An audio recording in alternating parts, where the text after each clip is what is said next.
Beleza, rapaziada? Está no ar mais um podcast Positividade. Esse que é o seu episódio número 13. Eu sou o Franzé Chefão e hoje a gente recebe a nossa doutora, segundo, não ela, mas segundo a minha definição, a protetora das mulheres indefesas e a mulher que não tem pena dos homens que não cumprem com seu papel. Se a minha definição foi boa ou não foi, a doutora fica à vontade de dizer. Doutora Jaqueline Ferrari. Não sei se foi por conta do nome, mas hoje ela veio de vermelho. Tá vendo só? Proposital. A sua definição foi ótima, na verdade. Defensora das mulheres e o terror dos homens. Terror dos homens. A doutora é feminista ou você só faz cumprir o direito de verdade? Digamos que não necessariamente eu seja feminista, porém eu acredito na perspectiva de gênero. Por quê? Porque mulheres, na sua grande maioria, elas desconhecem seus direitos, elas não sabem seus direitos, elas não sabem como que elas pleiteiam uma guarda, elas muitas vezes são ameaçadas, então elas estão numa situação de desigualdade, falando em si do direito. Assim, para quem não conhece a doutora Jaqueline, se apresente, fale de qual estado, de qual cidade você é e qual a área do direito que você atua e a sua principal área de trabalho, área de atuação. Certo.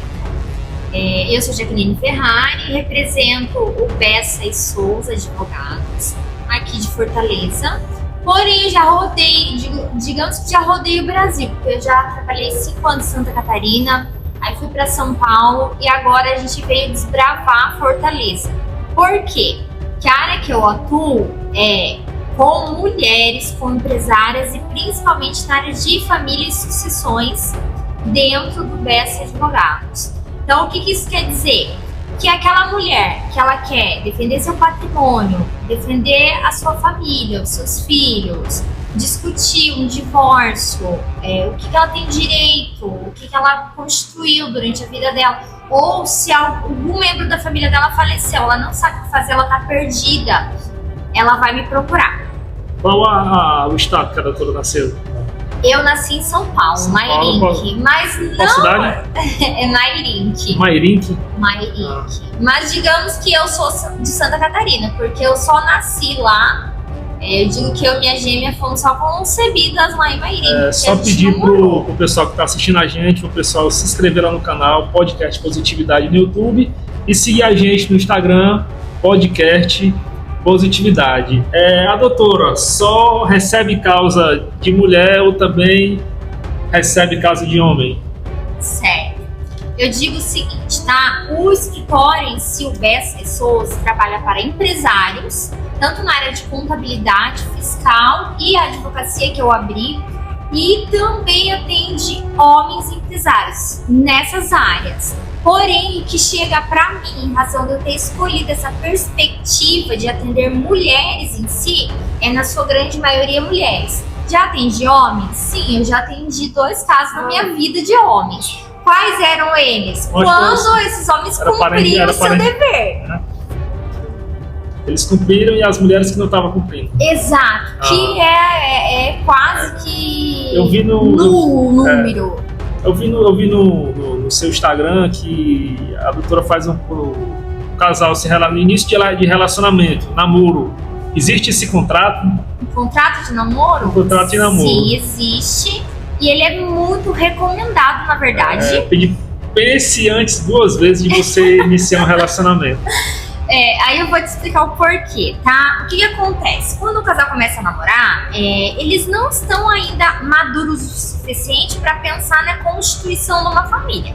E muitas vezes, hoje em dia, um já tem filhos, ou já tem patrimônio, ou ainda vão construir algum patrimônio juntos. Se eles não estão numa fase que eles vão constituir essa família, eles devem fazer um contrato de namoro, porque aí eles estão deixando muito claro o que, com relação ao patrimônio, eles querem que aconteça, que eles querem que não tenha relação patrimonial. Ou, por exemplo, um contrato de namoro serve também, e essa é uma coisa que eu sempre falo, que o pessoal não sabe, colocar lá quantas vezes que o meu namorado ele vai sair pro futebol na semana, ele vai sair com os amigos tomar cervejinha. Se ele me trair, eu posso pedir uma indenização? Então tem coisas que você consegue no contrato, trabalhar. Qual é a garantia do homem e qual é a garantia da mulher no contrato de namoro? Eles vão escolher. Aí que tá, porque é uma livre escolha entre as duas partes. Claro que tem coisas do dia a dia que eles conseguem trazer pra dentro desse contrato. Eu tava assistindo esses dias uma entrevista acho que era do Cicinho, que ele jogou com o Beckham, que é o marido daquela cantora daquele grupo lá da Inglaterra. Agora me fugiu o nome, que era 5 mulheres, enfim, o Beckham você conhece, né? Diz que ele não traía ela de jeito nenhum porque a multa era coisa assim de outro mundo. Era um valor que arriscado até ele ficar pobre. Se ele traísse ela. Acredito. Você acha que vale a pena esse tipo de assim, essa relação que ou é necessário, aonde você tem que colocar o dinheiro, igual a multa de trânsito, né? Para fazer a pessoa sentir no bolso, para ver se ela toma consciência. É mais ou menos isso? Certo. Eu penso que assim, primeiro, entre um casal não deveria existir o seu pensamento em fazer algo que vá contra o relacionamento, certo? Porém, quando os dois estão em comum acordo, não vai acontecer. E quando um deles já não está mais, como que você faz? Porque aqui você está falando de casais que têm patrimônio muito grande, que tem consequências muito grandes se terminar um relacionamento, e que se não estabelecerem, não deixarem muito bem estabelecido num contrato, eles podem ficar anos no tribunal discutindo o direito sobre esse patrimônio. A doutora é casada? Mais ou menos. Casa de ferreiro, espeto de tal, né? Mas nós estamos para resolver isso. Mas o que foi que aconteceu? O contrato que tá pesando? Não, o meu esposo não quer fazer o contrato. Ele brinca comigo assim: eu acho que eu não vou casar com você, não. Tu vai fazer um contrato de 15 páginas. Eu não vou assinar um contrato de 15 páginas. Um ponto importante, né? A gente está falando em contrato. Mas o fato de não ter contrato, o fato, tipo, não sei se eu posso colocar a situação de vocês como exemplo. Vocês moram juntos, não são casados oficialmente, mas têm um filho. Isso impede que a justiça fique do seu lado ou do lado dele caso aconteça alguma coisa? Ou o papel é só uma formalização? O papel ele é uma formalização. O que vai alterar? A situação de fato. Se eu tenho um namoro e eu vou discutir na justiça e for comprovado que realmente era um namoro, não vai ter efeitos patrimoniais. Mas no exemplo que você colocou aqui, se eu constituir uma família e mesmo assim eu não formalizei esse relacionamento, a partir do momento que os dois queiram cada um seguir o seu caminho e realmente seja comprovado que existia um relacionamento duradouro, um relacionamento com fim de constituir família, um relacionamento público, aí sim está comprovado que tem previsão de você discutir questões de patrimônio, regime de bens e tudo mais. Então, o que vai alterar ou não essa situação é a situação de fato. O que muda nisso? Quando eu tenho um contrato, ou a pessoa vai lá, ela casa, ela realmente escolhe o regime de bens, tudo certinho, essa pessoa ela tem a segurança de já buscar o judiciário. Quando ela precisar, ela vai demonstrar lá por meio da certidão de nascimento dela, por meio desse contrato, que existia essa relação. Quando eu não tenho, quando eu estou nessa situação de fato, por exemplo, união estável. A grande maioria dos brasileiros tem união estável. Eles realmente pegam, juntam as escovas de dente, vai um morar na casa do outro e fica dessa forma, por anos-luz.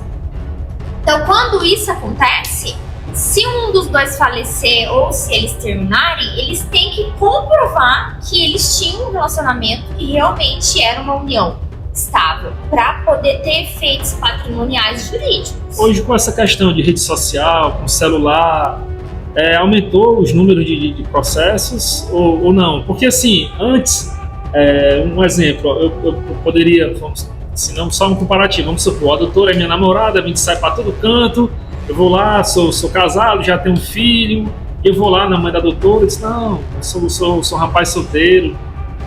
E assim, antigamente, né, você não existia foto para poder... Você não sabe dizer, eu moro lá na Calcaia, a sua mãe nunca iria na minha casa atrás de mim. Sim. Nem você também, E eu iria empurrando com a barriga. Hoje não, hoje tem rede social, tem telefone. Ô, meu amor, vamos bater uma foto? Ou vamos postar que a gente está no canto tal? Então hoje, assim, as provas se tornaram muito mais concretas do que antigamente. Sim, público. Tudo se tornou muito público. E o que não se tornou, existem sistemas para você fazer buscas muito atualizados. Como, por exemplo, o Sniper, que é o sistema da justiça, que quando você vai fazer a busca sobre uma pessoa, ele já entra em todos os bancos, já verifica cartão de crédito, já verifica contas, gastos, carro, tudo que você imaginar, a justiça consegue acessar por um botão. Quem tem acesso a essa informação? Um juiz, assessoria do juiz. E a advogada ela solicita? O advogado pode solicitar. Como funcionava antigamente? Essa é a quebra de sigilo, tá? Antigamente era assim, Doutora, já fez isso? Já fiz, com certeza, eu adoro fazer isso. Por quê? Para comprovar muitas vezes que a outra parte está mentindo. Doutora, tem uma. Vamos lá, doutora. Tem uma situação do amigo meu, não vou aqui falar o nome para não comprometer nem estar expondo a vida dele. Mas assim, ele passou pelo processo de separação, foi muito conturbado.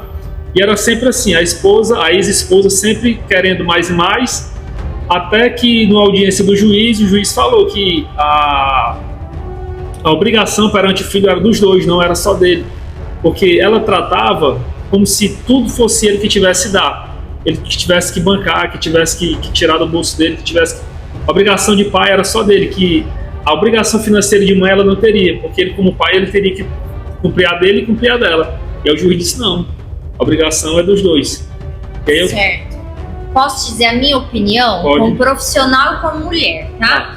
Eu penso o seguinte, tem muitos juízes, doutrinas, advogados que defendem que tem que ter uma proporcionalidade, que é de acordo com o que aquele pai ganha, com a necessidade daquela criança e com o que a mãe ganha. Aí é colocado numa balança e feito um cálculo. Eu não concordo com isso, tá? Por quê?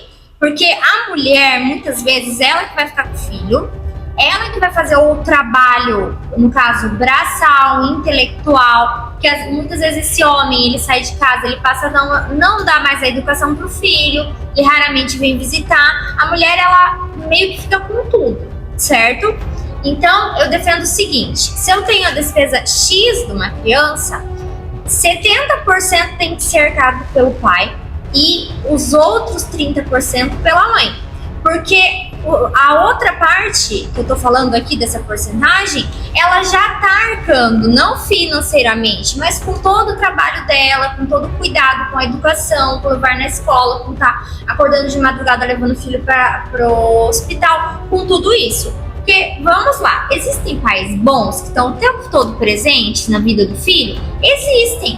Mas, na grande maioria, terminou o relacionamento, ele parte para um outro relacionamento, ele visita pouco esse filho e a mãe, ela fica com todo o encargo. Em alguns casos, quando o homem entra na justiça para conseguir pensão da ex-esposa, o que você acha disso? Você acha que em momento algum nenhum homem tem direito de pedir pensão da mulher? Olha, o homem... Pode ser que ele consiga alguma coisa se ele estiver desempregado, se eles estiverem numa situação, por exemplo, que eles iniciaram um casamento e ele abriu mão, ele era funcionário público federal, ele abriu mão para mudar de cidade com aquela mulher que ela era médica e que ele ficou sem emprego porque eles foram criar uma vida em outro lugar. Tem alguns casos que pode ser que ele consiga, mas na grande maioria ele não vai conseguir, tá? Eu não sou defensora que não pode, eu sou defensora de que tem que ter a necessidade.